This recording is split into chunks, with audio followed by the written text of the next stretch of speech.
बिस्मिल्लाहिर्रहमानिर्रहीम अस्सलामु अलैकुम वरहमतुल्लाहि वबरकातुहू। डियर व्यूअर्स, उम्मीद करता हूँ कि आप लोग ठीक ठाक और खुश होंगे। Dear viewers, today the video is all about the interpretation of your data analysis. आप लोग जब कभी रिसर्च थीसिस कर रहे होते हैं तो फोर्थ चैप्टर में जब आप एंटर हो जाते हैं इन योर थीसिस, और आप लोगों ने डेटा एनालिसिस उसी टाइम पे डेटा कलेक्शन की होती है और फिर एनालिसिस आप करने जा रहे होते हैं। एनालिसिस के बाद आपके पास कुछ टेबल्स वगैरह आ जाते हैं, तो उन टेबल्स को किस तरह पर एक्सप्लेन किया जाता है, इंटरप्रेट किया जाता है, आज उसके बारे में इंशाल्लाह हम डिस्कशन करेंगे। Before going into the detail, I would like to explain you that what is basically the statistical techniques or statistical analysis on your data. Dear students, you should remember that your analysis fall in the two main categories. You can see on the screen that one category is the descriptive statistic. आप लोगों के पास एक category descriptive statistics है, दूसरा inferential statistic आप लोगों के पास कुछ आ जाते हैं। ठीक है, तो एक आपके पास इन्फरेंशियल स्टैटिस्टिक आ जाते हैं, दूसरे डिस्क्रिप्टिव स्टैटिस्टिक्स आ जाते हैं। आज तो हम सिर्फ डिस्कस करेंगे डिस्क्रिप्टिव स्टैटिस्टिक को, लेकिन उससे पहले ये इन्फरेंशियल स्टैटिस्टिक और डिस्क्रिप्टिव स्टैटिस्टिक के बीच जो डिफरेंस है ये भी थोड़ा बहुत डिस्कस करेंगे। Descriptive statistic basically it tells you or describe you the features of population or sample। आप लोगों की population और sample की क्या क्या खसूसियात होती है, क्या क्या features होती है। ठीक है, the second thing it explain or it organize and present the data in purely factual way। the third thing is it present final result visually using tables। ये फाइनल रिजल्ट टेबल फॉर्म में, visual form में आपको दे देती है, in the chart form, in the graph form. And it draw conclusion based on non data. मतलब ये होता है कि आपके पास नॉन डेटा जो है आप लोगों ने कलेक्ट किया होता है, उसके बारे में आपको कुछ एक्सप्लेनेशन देते हैं। डिस्क्रिप्टिव स्टैटिस्टिक आपको आपके कलेक्ट किए गए डेटा के बारे में आपको इंफॉर्मेशन देती है, that is the descriptive statistic. It use the measures like central tendency, distribution और variance। कि आपके डेटा की सेंट्रल टेंडेंसी कौन सी है, आपके डेटा का वेरिएंस कौन सा है। ठीक है, फर्दर हमारी डिस्क्रिप्टिव स्टैटिस्टिक फिर इन दो कैटेगरी में कैटेगराइज हो जाती है। एक को हम कहते हैं क्या चीज़, मेजरमेंट ऑफ सेंट्रल टेंडेंसी। जब कभी हम डिस्क्रिप्टिव स्टैटिस्टिक के टेबल में आ जाते हैं तो एक रुख इसका हमें मेजरमेंट ऑफ सेंट्रल टेंडेंसी के बारे में मिलता है, जो कि कुछ values in the form of mean, in the form of median, in the form of mode हमें मिलते हैं। ठीक है, और मैक्सिमम और मिनिमम भी उसमें आ जाता है। And the second thing is the measurement of variability. ये हमें वेरिएबिलिटी के बारे में भी डिस्क्रिप्टिव स्टैटिस्टिक बताती है कि for example what is the range of our data, what is the inter quartile range of our data, IQR stand for inter quartile range. What is the variance of our data, what is the standard deviation of our data. It means कि हमारी data में variability कितनी है, हमारा data mean से कितना दूर है, कितना वेरिएंट है। ठीक है, तो इसके बारे में हमें डिस्क्रिप्टिव स्टैटिस्टिक बताता है। सिंपल अल्फाज में डिस्क्रिप्टिव स्टैटिस्टिक हमें उन फीचर्स के बारे में बताता है जो कि ऑलरेडी हमने डेटा कलेक्ट किया होता है, और उसके बारे में हमें इंफॉर्मेशन देता है कि your data have central tendency like that, your data is variant like that, बहुत ज़्यादा वेरिएंट है, कम वेरिएंट है। ठीक है, तो इसके बारे में हमें इंफॉर्मेशन मिल जाती है। दूसरी चीज़ आ जाते हैं हम इन्फरेंशियल स्टैटिस्टिक की तरफ। एक था हमारे पास डिस्क्रिप्टिव स्टैटिस्टिक, दूसरा है इन्फरेंशियल स्टैटिस्टिक। इन्फरेंशियल स्टैटिस्टिक क्या करता है, ओवरऑल इसके बारे में आप लोग ये जहन में डाल दें कि इन्फरेंशियल स्टैटिस्टिक जब कभी हम डेटा एनालिसिस कर रहे होते हैं तो ऑलरेडी हमने अभी फिलहाल फॉर एग्जांपल डिस्क्रिप्टिव स्टैटिस्टिक हमने फाइंड आउट किया है, हमने फॉर एग्जांपल फाइंड आउट किया, हम फिर इन्फरेंशियल स्टैटिस्टिक में predictions, forecasting, hypothesis testing, confidence interval, relationship find करना, ये सारी चीज़ें हम फाइंड आउट करते हैं इन्फरेंशियल स्टैटिस्टिक में। अगर फॉर एग्जांपल हम देखें तो in the first chapter of our thesis हम अपने research objectives and research questions हम फॉर्मुलेट कर रहे होते हैं कि हमने क्या करना है अभी फर्दर जाके, रिसर्च हम क्यों करना चाह रहे हैं और रिसर्च में हम क्या करेंगे। तो उन रिसर्च ऑब्जेक्टिव्स को, उन रिसर्च क्वेश्चन को जो कि फर्दर जाके वो हाइपोथेसिस बन जाती है, फर्दर वो हाइपोथेसिस बन जाती है, उनको फिर अचीव करना, that is by means of statistical techniques and applications. ठीक है, तो वो statistical techniques, tools and application apply करना, उसके लिए कुछ ज़रूरी होता है कि सबसे पहले आप डिस्क्रिप्टिव स्टेटिस्टिक फाइंड आउट करें उस डेटा का कि आया we are able to process our inferential statistic. It means कि if our data is normal, if our data is not variant, if our data have mean, median, mode at the same the central tendency, so it means कि we can derive the significant results. हमारी result spurious नहीं होगी. अगर for example इस तरह नहीं है तो we can not rely upon our result. हमारी वो हाइपोथेसिस टेस्टिंग, हमारी प्रेडिक्शन, फोरकास्टिंग या इनके अलावा जो मॉडल्स हम अप्लाई कर रहे होते हैं डेटा पे, वो हम कर जाते हैं, लेकिन वो फिर इतनी रिलायबल नहीं होंगी. जो कि सिंपल अल्फाज में थोड़ा और भी डिटेल में चले जाएंगे, जो OLS एजम्पशंस, यहाँ पे एक नाम लिखा गया है, आप लोग देख सकते हैं, regression and correlation analysis. Regression analysis it means कि OLS मॉडल जब हम रन कर रहे होते हैं, उसके लिए सबसे पहले ज़रूरी होता है कि आप OLS एजम्पशन को सेटिस्फाई करो. आप आपके पास OLS एजम्पशन मीट हो रहे हैं कि नहीं, आपका डेटा पैरामेट्रिक है कि नहीं है. ठीक है. So this is the basic and simple explanation of the data analysis. हम आ जाते हैं डियर स्टूडेंट्स डिस्क्रिप्टिव स्टेटिस्टिक की तरफ. But prior to jump into the table, I would like to give you a slight definition of this descriptive statistic.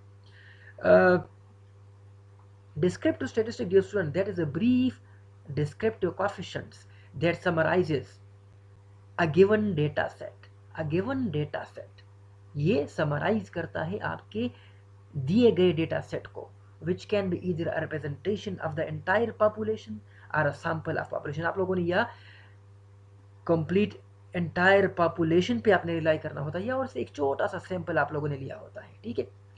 तो descriptive statistics are broken down into the measure of central tendency and measurement of variability, जो कि already अभी हम बात कर चुके हैं. ठीक है. हम आ जाते हैं टेबल्स की तरफ. डिस्क्रिप्टिव स्टैटिस्टिक, अगर फॉर एग्जांपल आप SPSS पे आप मॉडल वगैरह या टेस्ट वगैरह रन कर रहे होते हैं, तो आपके पास टेबल्स कुछ यू फॉर्म में आ जाते हैं. या अगर फॉर एग्जांपल आप यूज़ पे कर रहे होते हैं, तो आपके पास फिर टेबल्स कुछ यू फॉर्म में इसी तरह आ जाते हैं. ठीक है. तो एनीवेज, जिस तरह भी आपके पास टेबल आ जाते हैं, इंटरप्रेट तो करना ही होता है. तो यहाँ पे आप लोग देख सकते हैं कि if you have this sort of table, then the n statistic, this column tells you the number of cases, cases with score के कितने. इट मीन कि simple the numbers of observations आप कह सकते हैं. ठीक है. This column tells you the minimum and maximum score you have earned on each test, and this column tells you the mean score and the standard deviation, while these two columns give you the skewness and kurtosis statistics. Values should be less than plus or minus 1.0 and that is to be considered normal. आइए हम इसको detail में explain करते हैं. हमारे पास ईव्यूज से जो descriptive statistic का टेबल आ जाता है, डिस्क्रिप्टिव स्टैटिस्टिक का टेबल आ जाता है, उसमें हमारे पास एक होता है मीन, दूसरा मीडियन, तीसरा मैक्सिमम एंड चौथा minimum. This tells us regarding the central tendency. Mean मतलब ये होता है कि हमारा एरिथमेटिक मीन, आसान अल्फाज में एवरेज, हमारा एवरेज या एरिथमेटिक मीन ऑफ और ऑब्जर्वेशन वो कितना होता है. Average value that is for example 4.62. Median कितना होता है. Median the middle value of our observation, that is 0.56. The maximum value in our observation, that is 19.11 something, and the minimum value is 0.06. ठीक है. Simple explanation है इसकी. Then हम आ जाते हैं standard deviation, skewness, kurtosis, Bera, probability, sum and sum of square deviation and observation. ये आसान सबसे पहले करते हैं observation mean. Number of observation हमारे पास कितने हैं, 25 है. ठीक है. स्टैंडर्ड डिविएशन की तरफ आ जाता है. स्टैंडर्ड डिविएशन डियर स्टूडेंट्स याद रखें, it is basically the variability या the deviation of our data across the mean point. हमारी डेटा से हमारी डेटा मीन पॉइंट से कितनी दूर है. जितनी हमारे पास स्टैंडर्ड डिविएशन कम होगी, इट मीन्स कि उतनी हमारी मीन से हमारा डेटा कम वेरिएंट होगा, कम डिविएट होगा. ठीक है. फिर उसमें हम उसके बाद हमारे पास आ जाती है क्या चीज़, skewness and kurtosis. The two columns here in this table, the last two columns which are in a purple color, these are the skewness and kurtosis of the kurtosis statistics. These statistics are more precise than looking at a histogram of the distribution. The rules to remember is that if either of these values of skewness or kurtosis are less than plus minus 1.0, then the skewness and kurtosis for the distribution is not outside the range of normality. It means कि हमारी skewness और kurtosis की value, हमारी skewness और kurtosis की value अगर plus minus 1 से कम है, प्लस या माइनस 1 से कम है, तो इट मीन्स कि हमारा डेटा नॉर्मल है। आसान अल्फाज में हमारा डेटा नॉर्मल है। स्क्यूनिस और कर्टोसिस की distribution that is in the range of normality, so the distribution can be considered normal. If the values are greater than plus minus 1, then the skewness or kurtosis for the distribution is outside the range of normality, so the distribution cannot be considered normal. अगर ये उससे ज़्यादा है तो it means कि data normal नहीं है। ठीक है, इट मीन्स कि यहाँ हमारे पास स्टैंडर्ड डिविएशन भी हो गया, हमारे पास स्क्यूनिस भी हो गया, कर्टोसिस भी हो गया। ठीक है, देन जार्क-बेरा की तरफ आ जाते हैं। जार्क-बेरा क्या चीज़ है? Jarque-Bera test is a goodness of fit test that determine whether or not the sample data have skewness or kurtosis that match a normal distribution. Jarque-Bera हमें सिंपल ये भी नॉर्मेलिटी के बारे में बताती है कि हमारी स्क्यूनिस और कर्टोसिस वो विद इन रेंज है कि नहीं है। The test statistic of the Jarbera test is always a positive number, and if it is far from zero, अगर ये जीरो से बहुत ज़्यादा दूर होता है, बड़ा होता है, it indicates that the sample data do not have a normal distribution. अगर ये जीरो से बहुत ज़्यादा बड़ी फिगर होती है जिस तरह आप लोग यहाँ पे देख रहे होते हैं, तो इट मीन्स के यहाँ पे कुछ नॉर्मल डिस्ट्रीब्यूशन नहीं है, डेटा में कुछ गड़बड़ है। ठीक है, फिर हम आ जाते हैं किस चीज़ की तरफ? प्रोबेबिलिटी की तरफ। जार्क-बेरा भी हो गया, अभी प्रोबेबिलिटी की तरफ। Probability is the likelihood of occurrence of an observation. आप लोग का डेटा सेट लिया होता है, उसमें एक ऑब्जर्वेशन बार बार या एक किसी ऑब्जर्वेशन की लाइक्लीहुड ऑफ अकरेंस कितनी होती है, आपको इस बारे में बताती है। Then sum and sum of square observation. देखिए dear students, sum is simply the sum of observation.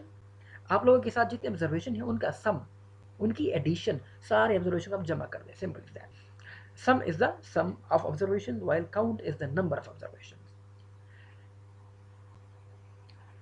Another thing, sum of square deviation measures the deviation of data points away from the mean value. आपके पास जितने data points हैं वो कितने दूर हैं, कितने away हैं from the mean value. A higher sum of square result indicate a larger degree of variability within the data set, while lower result indicates that the data does not vary considerably from the mean value.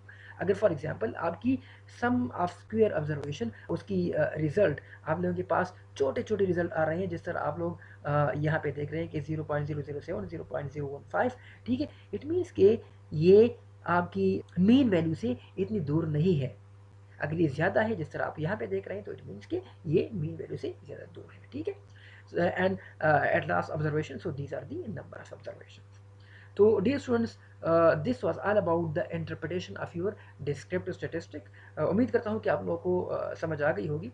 If you have any query, ambiguity or problem, so please feel free to ask anything in the video comments. Inshallah I will try my best to resolve your each and every query for you. Dear students, आप लोगों ने अपना और अपने गिरद नवा का बहुत सारा ख्याल रखना है और मुझे अपने ख़ास दुआओं में याद रखना है। अल्लाह आप सब लोगों का हामी नासिर हो। अल्लाह हाफ़िज़।